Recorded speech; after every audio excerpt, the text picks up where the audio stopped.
PSJISD family. So today for Fun Friday, I selected an activity that I think that will help us de-stress, kind of to wave off the week and go into the weekend with a lower stress level. Okay, we're going to be coloring. Yeah, we're going back to basics. We are going to be coloring, and there's just a few supplies that you're going to need, and it's things that you probably have at home. One of the things that you can use is a coloring book.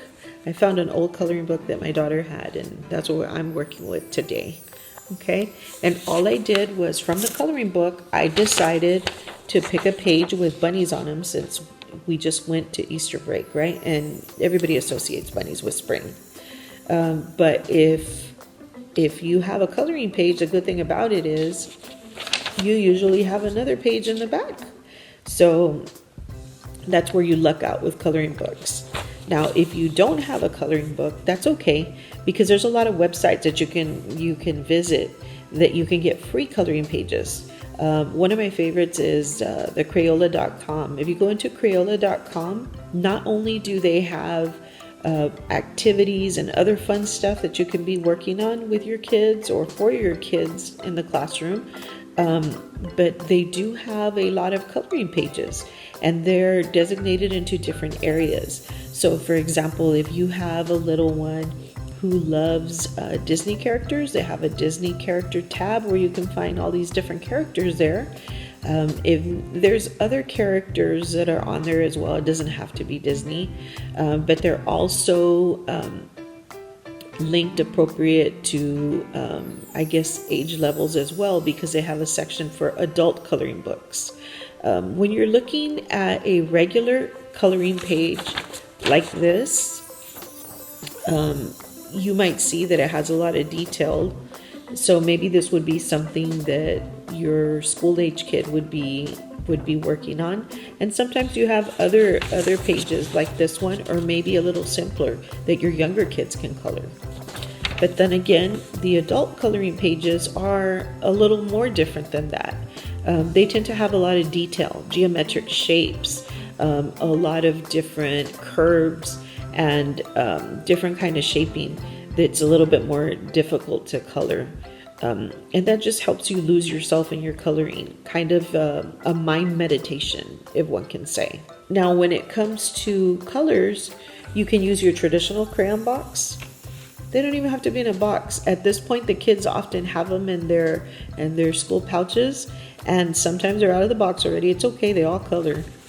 You can use color pencils, or you can even use markers. And most of the time as educators, we tend to have these things at home. And if you have kids, you're going to have them at home as well.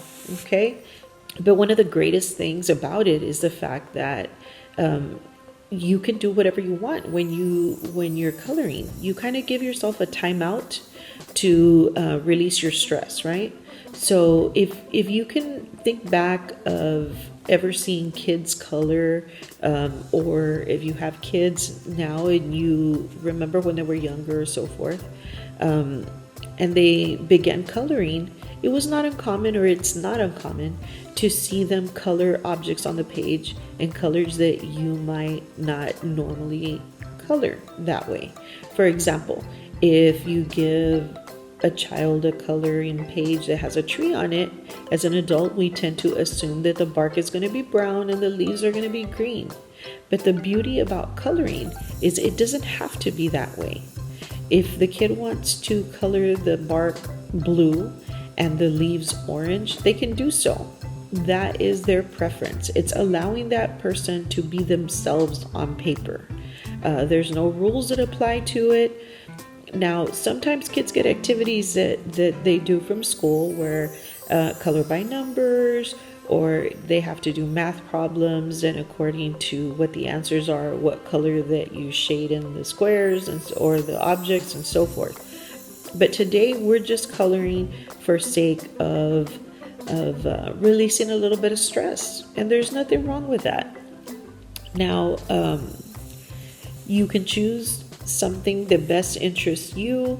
If you're printing out stuff, your children can decide what characters and so forth that they want. But at the end of the day, counselors usually like to use the coloring for the purpose of helping improve your emotional, your mental, and sometimes even your physical health. And at these times where we really can't go anywhere because of the quarantine, you're not really socializing a whole lot with other people, but there's a lot of fun activities that you can do as a family. Take it back to basics. Go back to the things that you remember doing as a child or enjoyed early on in life, and teach them to your kids at this time. I mean, things that you take for granted every day, just like coloring, are things that our kids are learning. Teach them how to do simple things, how to play jacks, how to play Monopoly. With the coloring, let them decide what they want to color, and then have them tell you why they colored it that way. Let them share with you. For example, a lot of people assume that bunnies are white, but if you painted or if you colored your bunny pink, then it becomes a discussion that you can have with your family. Why'd you decide to color that bunny pink? And maybe you'll get a story that you wouldn't have gotten if you didn't spend a little bit of time just relaxing, coloring, and sharing time with your family. So I hope you enjoyed the activity. I know it's very simple, but sometimes simplicity is the best way to kind of lose yourself and deflect the things that are causing you stress. So I hope you enjoyed it. And like I said, there's plenty of web pages out there that you can look into. Crayola.com is a good one. And I hope you and your family enjoy it. Thank you.